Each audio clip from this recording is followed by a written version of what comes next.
18ª entrega de Contra toda esperanza de Armando Valladares, lectura conmemorativa por el 40 aniversario de su publicación en la voz de Yamil Cuellar. Muchísimas gracias por acompañarme. Hemos llegado a este punto del capítulo, Las canteras, titulado así, porque están dando pico y pala mientras se están desarrollando los trabajos forzados en Isla de Pinos. A Valladares le han dado una especie de mandarria, un instrumento para dar pico aquí. Si yo agarro la mandarria esa, pues me voy de bruces. Y Valladares, me imagino, pues, una persona menuda, no es una persona fortachona ni nada de eso. Siempre ha sido una persona menuda. Y entonces este cabo le pregunta, ¿ustedes no han picado piedra nunca? No, cabo, nunca. Pues más vale que aprendas. Dame acá la mandarria. Le dice que les voy a enseñar. ¡Ray, agarra la mandarria! Porque aquí hay que producir, les dice. Entonces se recoge las mangas, echa hacia atrás la cartuchera de la pistola y empuña la mandarria. Y dice, miren, van. Lo primero que tienen que ver es la veta de piedra. Fíjense que aquí cambia el color. Sobre esta veta deben golpear. Era cierto. La parte inferior del pedrusco tenía una zona oscura y otra más clara, perfectamente definidas las dos. Y... ¡ah! ¡Levantó la mandarria!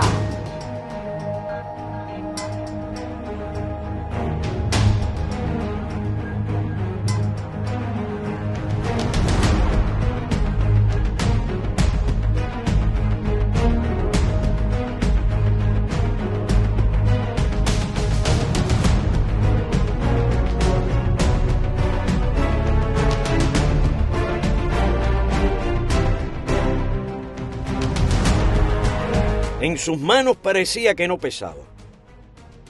Al rebotar aprovechaba el impulso y la llevaba a lo alto, sobre el hombro. Cuando golpeó 2 o 3 veces, la piedra se abrió a todo lo largo de la veta. Luego siguió golpeando y la partió en pedazos más pequeños. Al marcharse, intenté imitarlo. Era mejor aprender porque así me agotaría menos. Al principio no lograba hacer rebotar la mandarria y cuando la dejaba caer contra la piedra, como la tenía fuertemente agarrada por el mango, la vibración del choque me transmitía como un corrientazo a los brazos. Fui dándome cuenta que al chocar debía abrir las manos un poco, y entonces rebotaba y con un ligero impulso volvía a llevarla arriba. Gustavo, Pruna y Campbell, físicamente muy fuertes, también iban usando la mandarria muy bien. Los bloques enormes que estaban al pie de la cantera habían sido perforados para colocarles los cartuchos de dinamita y demolerlos. Fue entonces que a Tony Copado se le ocurrió la idea de obstruir a aquellos barrenos con barro. Cuando tocaron la campana para ir a almorzar, los artilleros militares se dirigieron a los bloques para colocar las cargas y descubrieron que estaban obstruidos. Jolé mandó a formar y nos amenazó con violencia. Nos ofendió, nos insultó y juró desbaratarnos a golpes si volvía a suceder una cosa como aquella. No teníamos la protección que requieren los obreros que trabajan de picapedreros en las canteras, ni botas ni espejuelos. Las esquirlas de roca traspasaban el pantalón como verdaderos proyectiles y se incrustaban en las piernas. El brillo enceguecedor del sol en las piedras nos fue comiendo la vista. Se sabe que es necesario el uso de lentes especiales para este trabajo. Días después logré combinar la mandarria con la barreta. Gustavo y yo estábamos de pareja otra vez. Cuando el cabo pasaba cerca, trabajábamos. En cuanto se alejaba, dejábamos de hacerlo. Pero a medida que pasaba el tiempo, ellos iban creando nuevos procedimientos para obligarnos a rendir más. Manzanillo, el cabo que nos enseñó a usar la mandarria, Manzanillo, y otro a quien apodaban Perro Prieto, comenzaron a golpearnos por sistema. El objetivo era aterrorizarnos. Desde temprano iniciaban las palizas, a bayonetazos, y exigían que rompiéramos más piedras. A los de la arenera que extrajeran más arena, y a los cargadores de piedra que llenaran los camiones con más rapidez.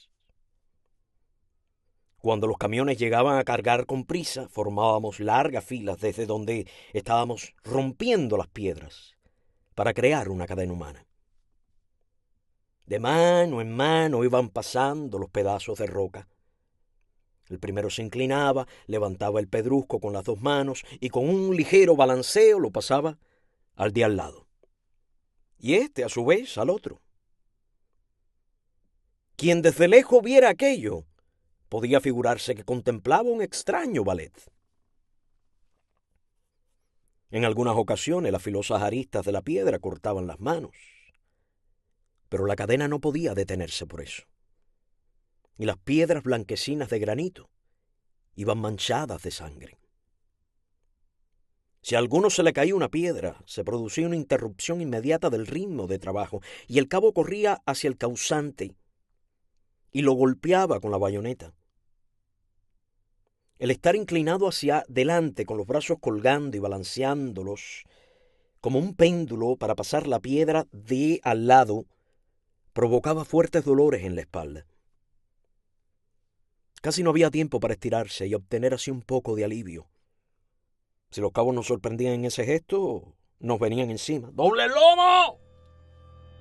Y descargaban un planazo con la bayoneta.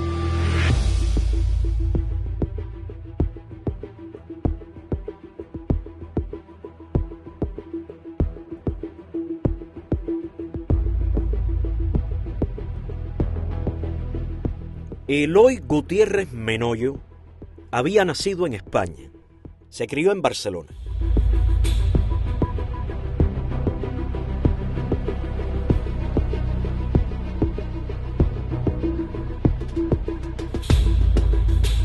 Su padre fue uno de los fundadores del Partido Socialista Obrero Español, PSOE.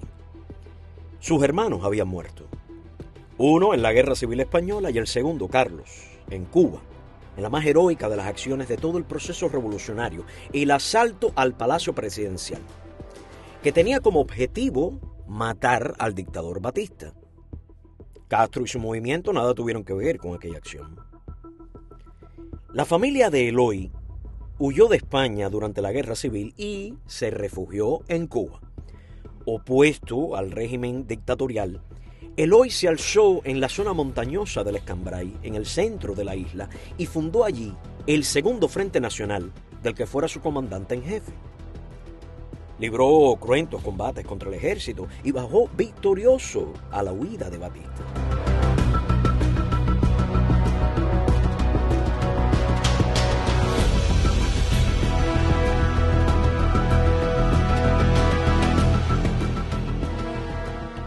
En aquella zona era jefe indiscutible y disfrutaba de las simpatías de todo el campesinado. Pero Eloy luchó para establecer en Cuba un régimen verdaderamente democrático y no otra dictadura. Por eso, cuando comprendió que Castro se erigiría en tirano, huyó del país. Tiempo después regresó con un pequeño grupo de hombres armados que trataron de ganar las montañas para continuar la lucha, pero fue atrapado. Lo condenaron a 30 años de prisión. Estaba con nosotros en el bloque de la cantera.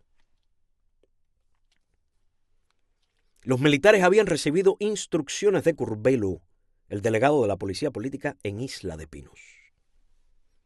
Todos vimos cómo aquella mañana el jeep de Curbelo entró en la cantera y se entrevistó con el comisario político y el cabo Luis. Nuestra intuición, aguzada en olfatear el desastre y el horror, nos alertaba de que algo pasaría. A media tarde llamaron a Eloy. Estaba cargando piedras y las amontonaba como habían indicado los militares.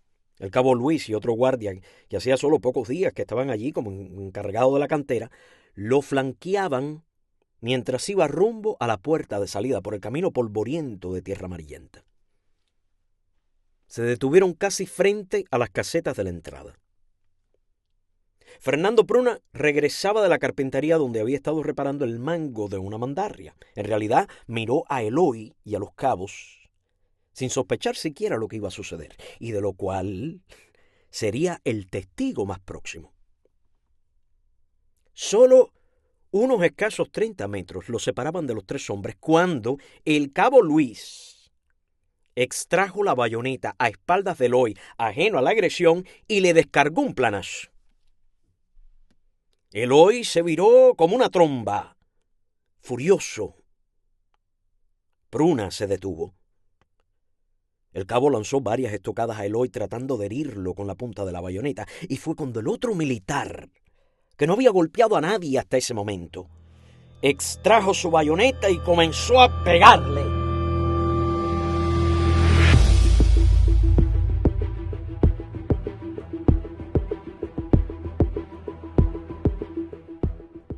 Eloy ya no tenía posibilidades de evitarlo. En un gesto instintivo de conservación, levantó los brazos para detener los planazos. Desde lejos contemplábamos la bárbara golpiza. Todos dejamos de trabajar.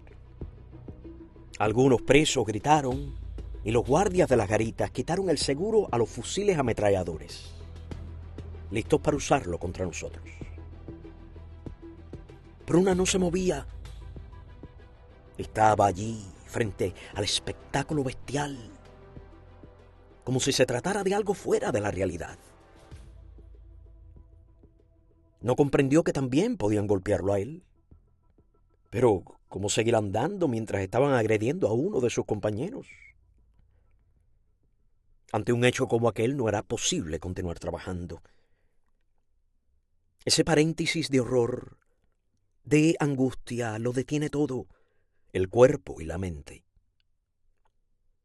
Se rompe absolutamente cualquier contacto con otra realidad que no sea la que contemplan los ojos con asombro, con incredulidad, con espanto, como si todos los sentidos perdieran su capacidad para cualquier otra actividad y solo existieran para la visión monstruosa del aniquilamiento de un hombre por otros hombres. Y a Pruna no se le ocurrió otra cosa que contar los bayonetazos que Luis descargaba sobre las espaldas de Eloy, que ya ni siquiera podía levantar los brazos para cubrirse de los golpes. Pruna contó 122 planazos. Eloy trastabillaba.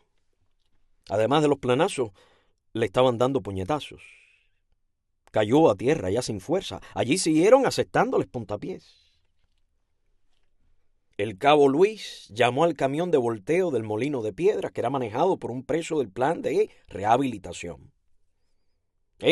Nerviosísimo por lo que estaba ocurriendo, no detuvo el camión junto a Eloy, el cual estaba tendido a los pies de los dos cabos de bruces sobre la tierra amarillenta del camino. Se pasó y tuvo que dar marcha atrás. En su nerviosismo por poco lo atropella. Entre Luis y el otro militar alzaron el cuerpo inconsciente de Eloy. Lo agarraron por brazos y piernas, lo balancearon para impulsarle y lo arrojaron dentro del camión. Inmediatamente subieron y le dijeron al chofer que partiera. Arrancó tan bruscamente que por puro milagro no tumbó a los dos guardias. Creía el chofer que irían al hospital, pero el cabo Luis le gritó que torciera hacia abajo, en dirección a la cuadrilla que se encontraba rompiendo piedras en el área sur de la cantera. Allí estaba el terrible perro prieto, llamado así por su ferocidad. Tiraron a Eloy del camión y se lo dejaron a perro prieto. Cuando vimos que en lugar de seguir con él rumbo al hospital, lo habían bajado allí, nos desconcertamos. No podíamos comprender por qué. Mas pronto lo supimos. Eloy comenzó a recuperar el conocimiento. El mismo Perro Prieto lo ayudó a incorporarse. Cuando estuvo de pie, el cabo desenfundó su bayoneta y volvió a golpearlo con saña, hasta que Eloy perdió otra vez el conocimiento y rodó por tierra. Entonces Perro Prieto se le sentó encima, encendió un cigarrillo, aspiró el humo con fuerza y luego, levantando la cabeza hacia el cielo, lo fue dejando escapar muy lentamente. Se había hecho un silencio absoluto en todos. No se escuchaba ya uno solo de los gritos que se dejaron oír al principio, cuando le dieron la primera paliza a Eloy. El terror flotaba ominosamente, ocupando todos los minutos. Volvió Eloy a recobrar el conocimiento un rato después y volvió Perro Prieto a golpearlo. Así lo repitió varias veces. De aquella paliza que le reventó un oído, Eloy quedó afectado para siempre con mareos. Su convalecencia duró semanas. Era irreconocible. La cara la tenía como un amasijo rojinegro y edematizado. En la espalda, las heridas producidas por las bayonetas le dejaron marcas que 2 años después no se le habían quitado todavía. Uno de sus ojos fue lesionado en la retina, pero no ha podido saberse exactamente la seriedad de dicha lesión, pues para ello es necesario que lo examinen especialistas con equipo adecuado. En el momento de escribir este recuento, Eloy, junto a otras decenas de prisioneros, lleva 3 años en celdas tapiadas, sin ropa, totalmente incomunicado, sin correspondencia siquiera y con prohibición absoluta de recibir asistencia médica. Para ello tiene que aceptar la rehabilitación política.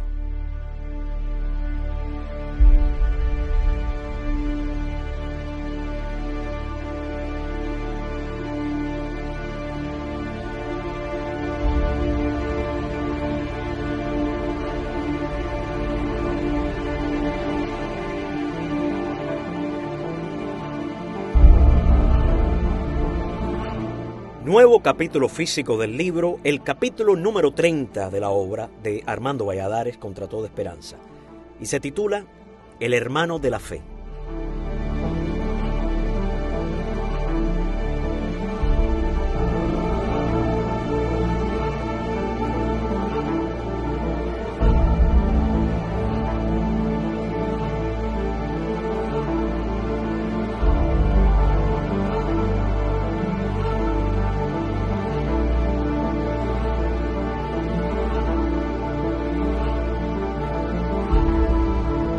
Amigos y amigas, hemos llegado al centro de la obra de Valladares, a la misma mitad del libro. Página 177 de la presente edición.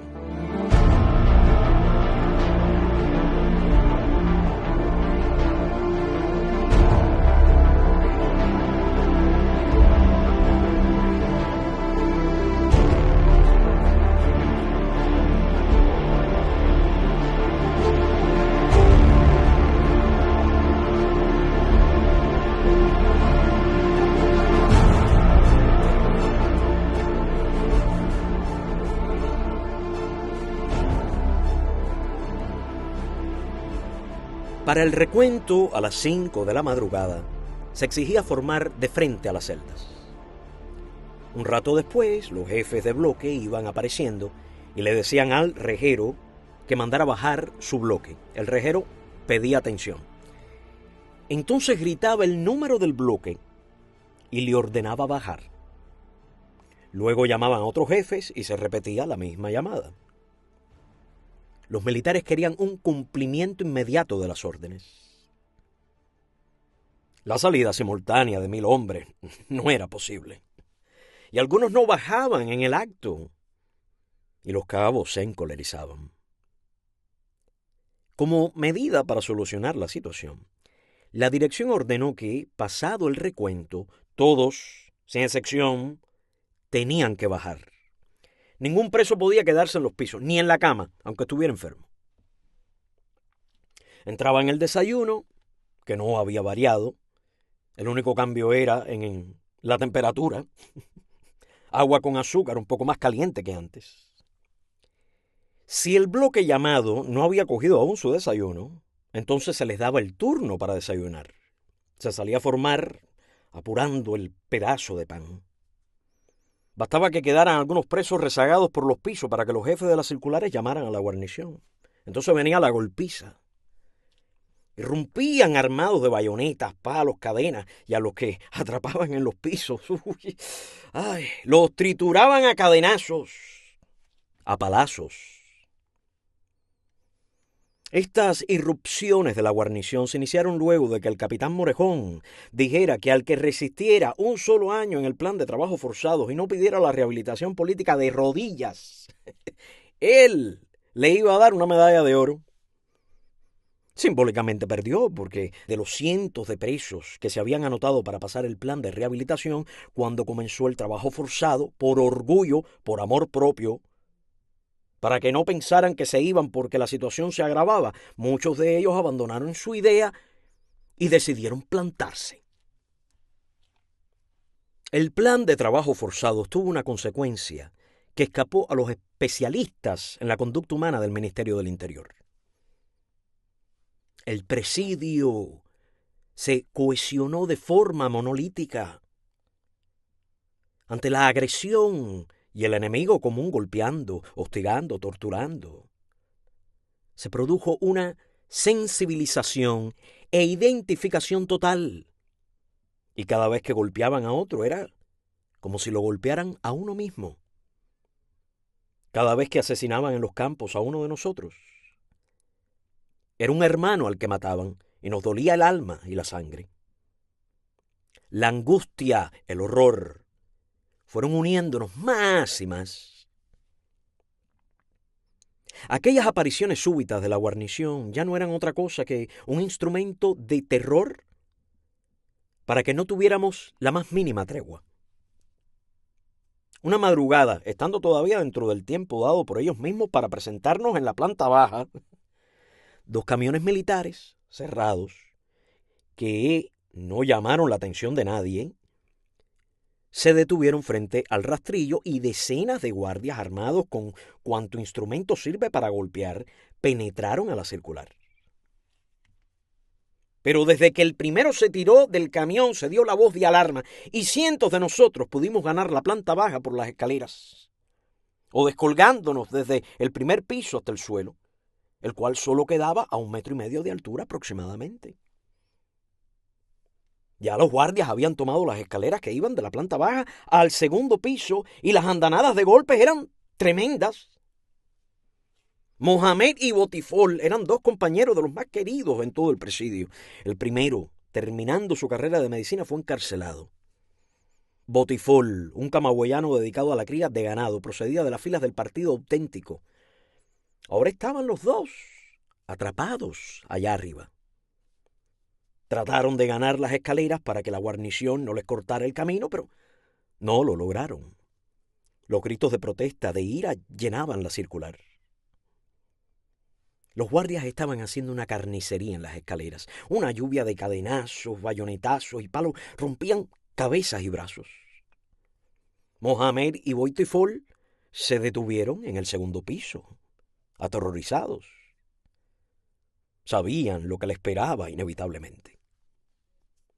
Un terror animal los asaltó. Aunque los 2 eran muy inteligentes, en aquellos momentos actuaban atávicamente. Y de pronto, una tropa de militares desaforados, enardecidos, los avistó y se precipitó hacia ellos. Mohamed y Botifol no vacilaron. No les importó encontrarse en un segundo piso.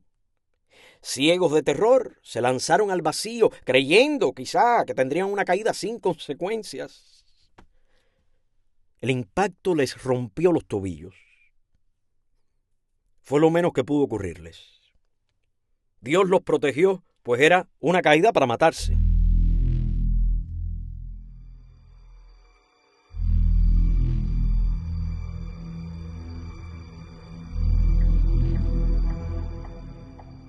Aquel sábado, las cuadrillas de prisioneros regresaban a las circulares al atardecer.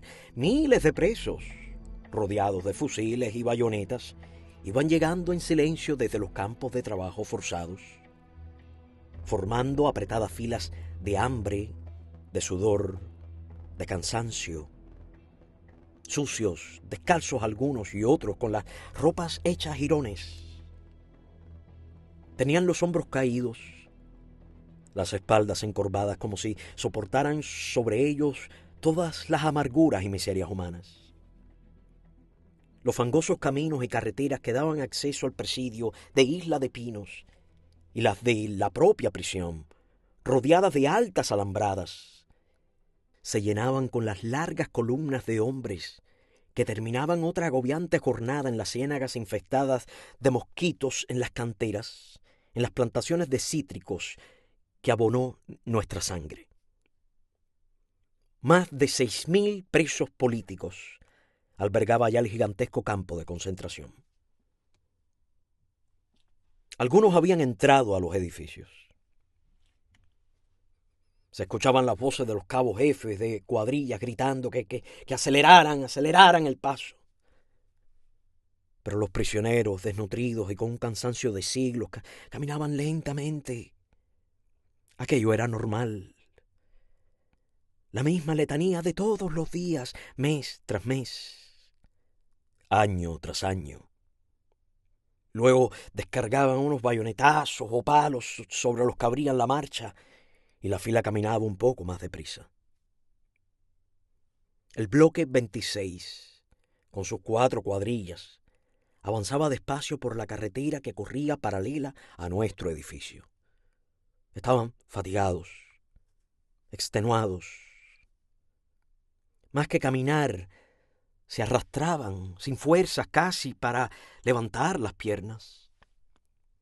Los guardias exigían más velocidad en la marcha y amenazaban agitando en el aire los machetes y bayonetas. Hicieron un esfuerzo los prisioneros, pero los custodios querían más y empezaron a dar planazos. ¡Apúrense, hijo de puta!, gritaban mientras descargaban su rabia. Retumbaban los machetes y bayonetas contra las espaldas de los presos. Hubo un desorden en la fila y se metieron los guardias entre ellas para seguir golpeando con furia y violencia. Los primeros hicieron un esfuerzo sobrehumano y avanzaron, huyéndole a los golpes.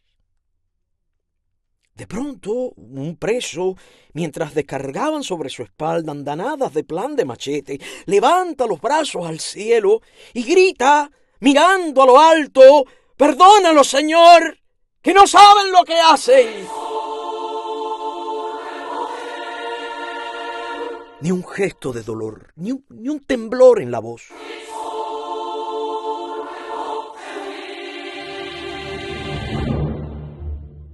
Era como si no fuera suya la espalda sobre la que caía una y otra vez el machete, arrancando la piel.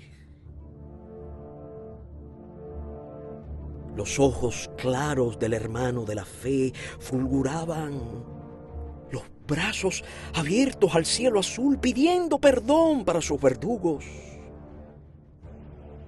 Era en ese instante un hombre increíble, sobrenatural, maravilloso. Cayó el sombrero de su cabeza, tenía los cabellos blancos. Muy pocos de los que le conocieron sabían su nombre verdadero. Era como un caudal inagotable de fe y lograba transmitirla a sus compañeros en las situaciones más difíciles y desesperadas. «Mucha fe, hermano, mucha fe», repetía constantemente, y a su paso dejaba una estela de optimismo y paz.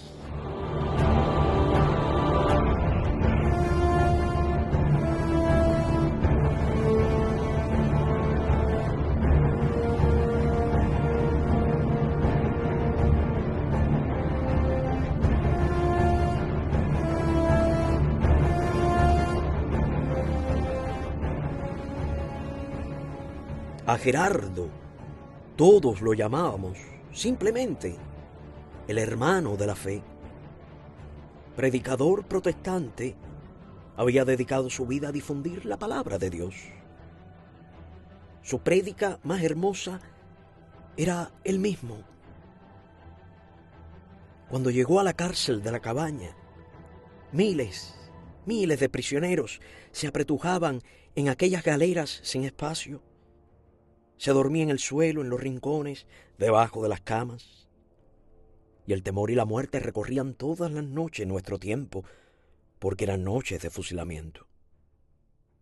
No sabíamos nunca si volveríamos a ver al compañero que se despedía rumbo a los tribunales. Las descargas de fusiles rompían en pedazos los pechos de los cubanos que se enfrentaban a la dictadura atea y esclavista.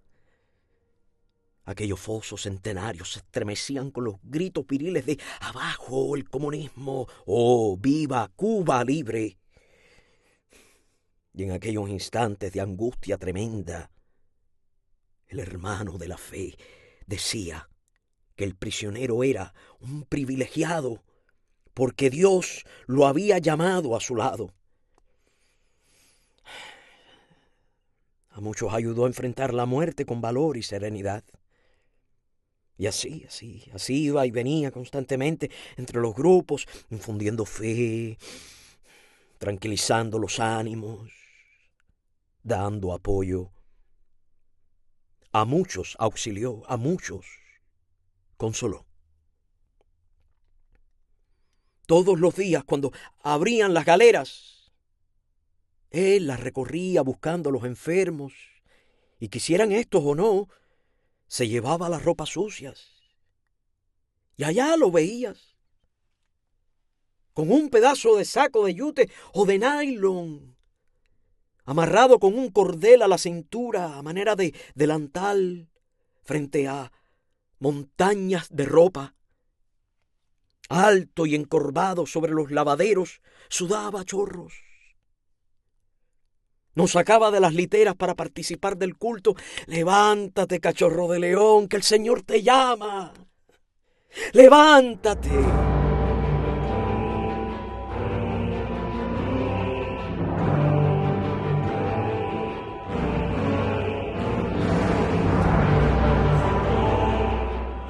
Al hermano de la fe no podía decírsele que no.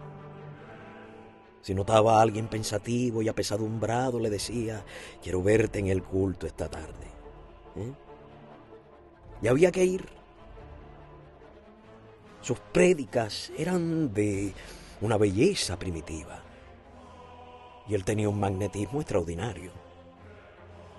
Desde el púlpito que se improvisaba, cubriendo con una sábana unas cajas viejas de bacalao y una sencilla cruz, la voz atronadora del hermano de la fe nos daba sus sermones diariamente.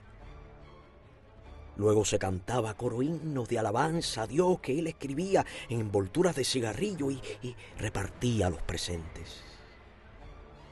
Muchas veces la guarnición desbarataba estos minutos de oración a golpes y culetazos, pero no lograban atemorizarlo. Cuando lo llevaron a los campos de trabajo forzados de Isla de Pinos, organizó lecturas bíblicas y coros religiosos. La tenencia de una Biblia era un hecho subversivo. Él tenía, no sabía cómo, una pequeñita que lo acompañaba siempre.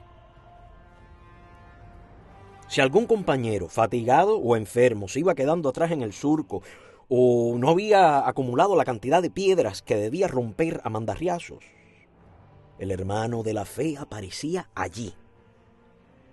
Delgado, musculoso, tenía una resistencia increíble para todo esfuerzo físico y adelantaba el trabajo del otro, salvándolo así de una paliza.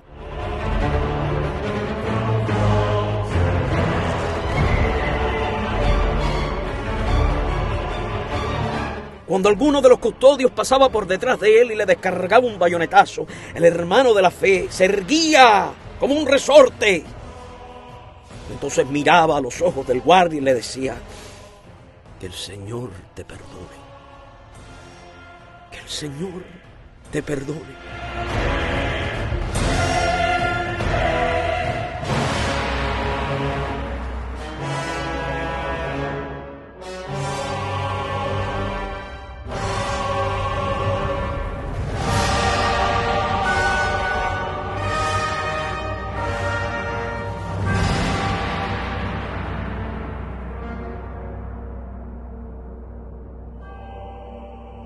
Éramos 1000 y pico de presos en aquel edificio.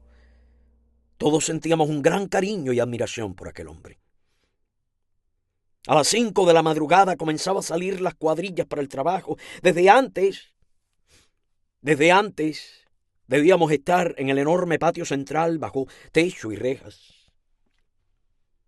A veces en los pisos altos quedaban algunos rezagados. Cuando esto sucedía, la guarnición entraba y arremetía a golpes contra todos. Y allí, alentándonos, estaba el hermano de la fe.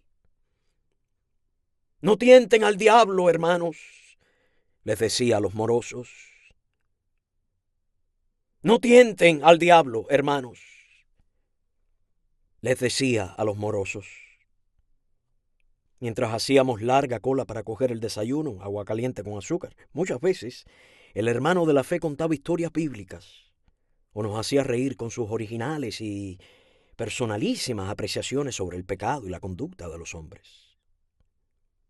No se olviden que yo viví en el pecado y conocí las tentaciones, nos decía.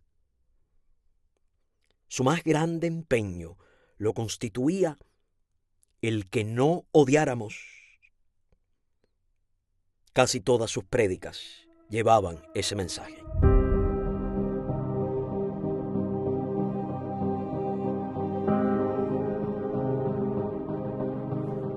Mi bloque se quedó fijo en la cantera. Los demás se movían por toda la isla, sembrando cítricos, recogiéndolos, dándoles mantenimiento, cortando a mano el pasto y realizando otras tareas agrícolas. En la cantera los guardias eran cada vez más represivos. Aburridos quizá por la monotonía, inventaban nuevas formas para alimentar su sadismo. Uno de ellos solía llevar un caballo con el cual recorría todo el área.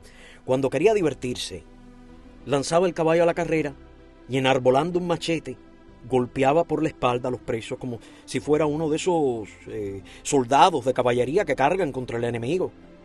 En este caso desarmado y sin posibilidades de defenderse, porque eso significaría su muerte.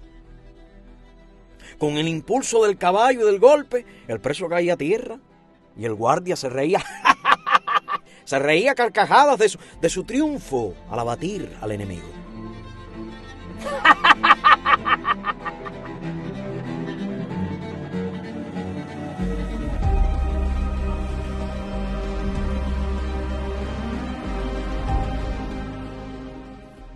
La cantera era la zona de trabajo más cercana al presidio.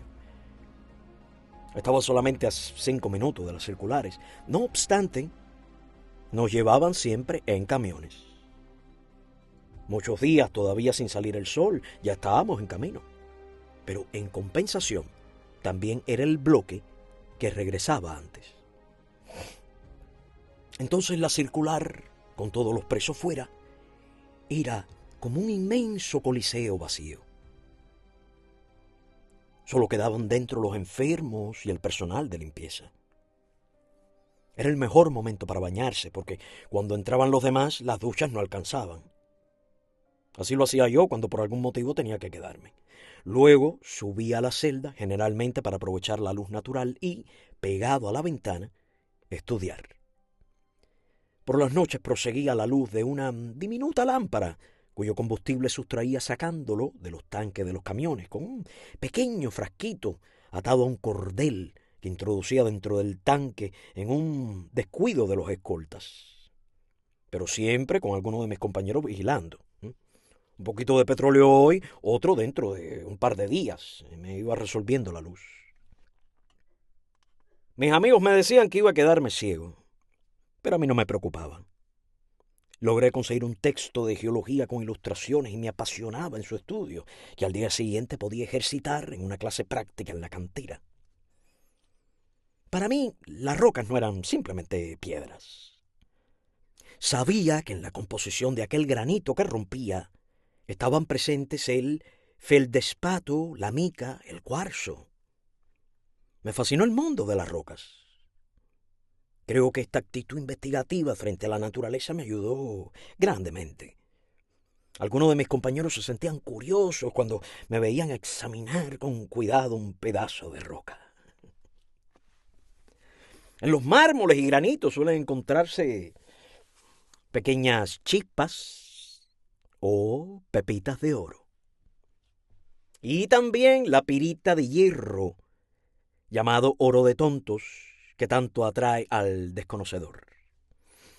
El oro está presente en cantidades tan ínfimas que no es comercialmente explotable. Recuerdo que Campbell, en una pequeña cajita de fósforos, iba guardando granitos de oro, porque pensaba fundirlo un día y hacer con él un anillo para su novia.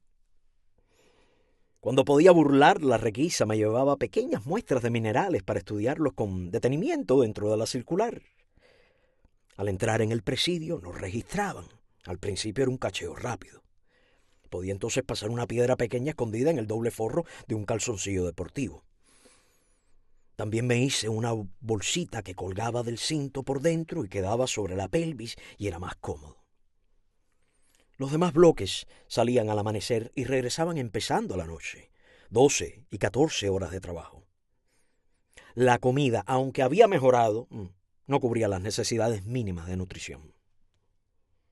Seguían cocinando en el penal y el almuerzo lo llevaban en camiones al lugar donde estuviera el bloque trabajando. Se cenaba siempre en la circular. Los alimentos eran depositados en tanques galvanizados, de los que se usan para botar la basura, y aunque nuevos, no eran apropiados para esos fines. A los bloques que estaban a una hora de camino, la comida les llegaba en ocasiones fermentada, pues en la cocina tenían que lavar decenas de tanques y no lo hacían con la pulcritud que se requería. Los restos de las comidas anteriores que quedaban en los intersticios y ranuras del fondo se corrompían y creaban así colonias de bacterias y fermentos que provocaban frecuentes diarreas.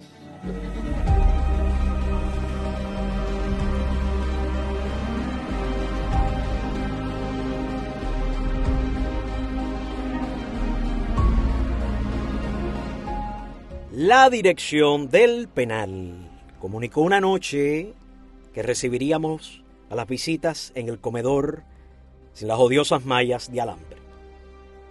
Que además autorizarían que los visitantes nos llevaran un paquete de ayuda familiar con los alimentos que quisieran. La visita se realizaría cada 45 días aproximadamente. El júbilo en toda la circular fue extraordinario.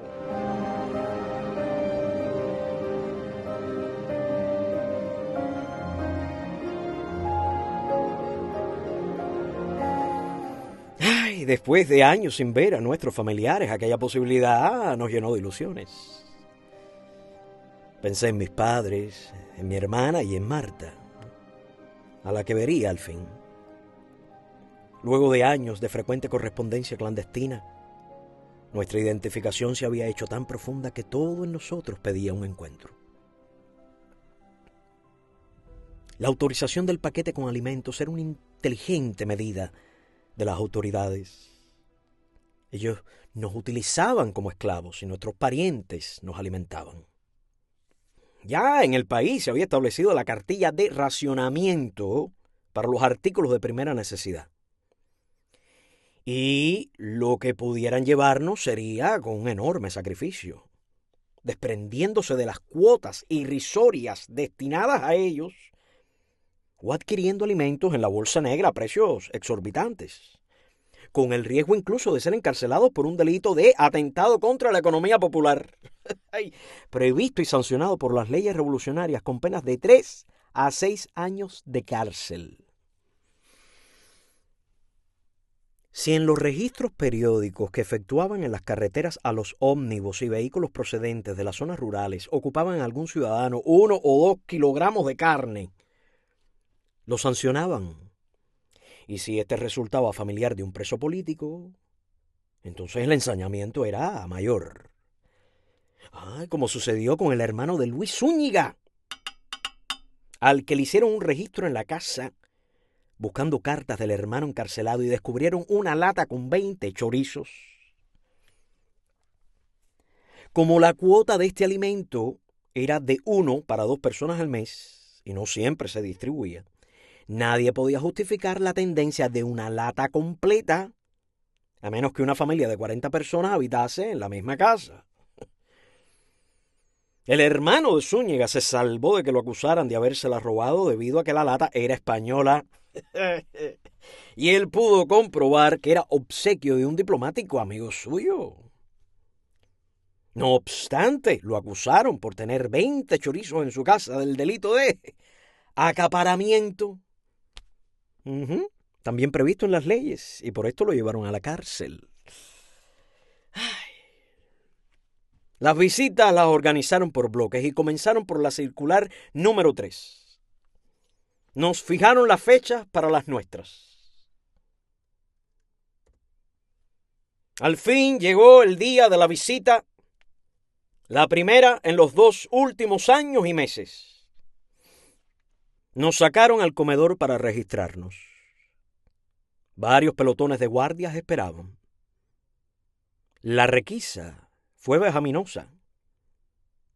Hubo que desnudarse por completo, dejando la ropa a un lado para que la revisaran hasta la última costura.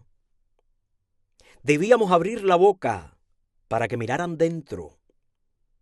Y si notaban que el preso tenía dentadura postiza, lo obligaban a quitársela. También podían mandarnos levantar los testículos. Un guardia se agachaba y miraba para comprobar que no había ningún papelito escondido. Era una obsesión la que tenían por impedir que saliera una denuncia, una carta que tuviera un valor testimonial. No se permitía llevar absolutamente nada a las visitas, excepto el jarro de aluminio. A las 10 de la mañana aproximadamente apareció en la carretera el contingente de familiares. Los encuentros fueron dramáticos, cargados de una emoción conmovedora. Los abrazos ansiosos, las lágrimas y la alegría, todo mezclado en aquellos momentos del encuentro, ansiado durante años. Llegó mi familia. Mi padre fue el único que dejó escapar una lágrima. Mi madre y hermana, más fuertes en esos instantes, expresaban su alegría besándome y abrazándome las dos al mismo tiempo. Solo podían entrar 3 familiares por cada recluso. Marta logró pasar con una familia amiga. Su presencia fue inolvidable para mí.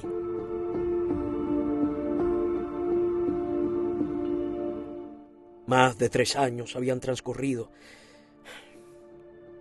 Más de 3 años habían transcurrido desde que nos viéramos por última vez.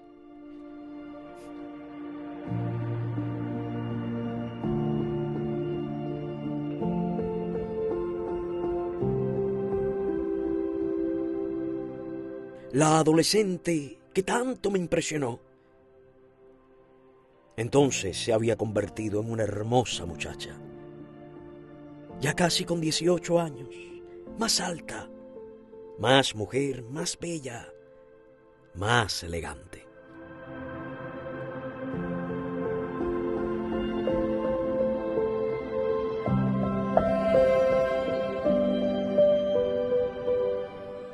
Cuando llegó y nos miramos a los ojos, sin pronunciar una palabra, se ruborizó.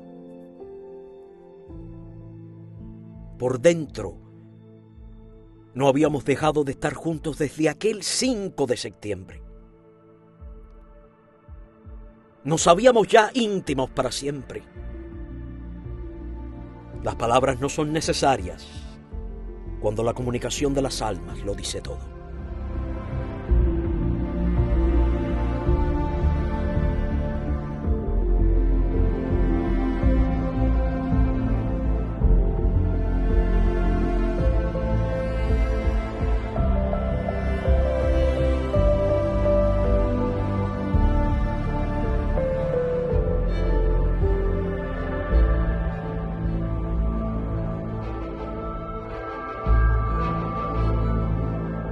Las palabras no son necesarias cuando la comunicación de las almas lo dice todo.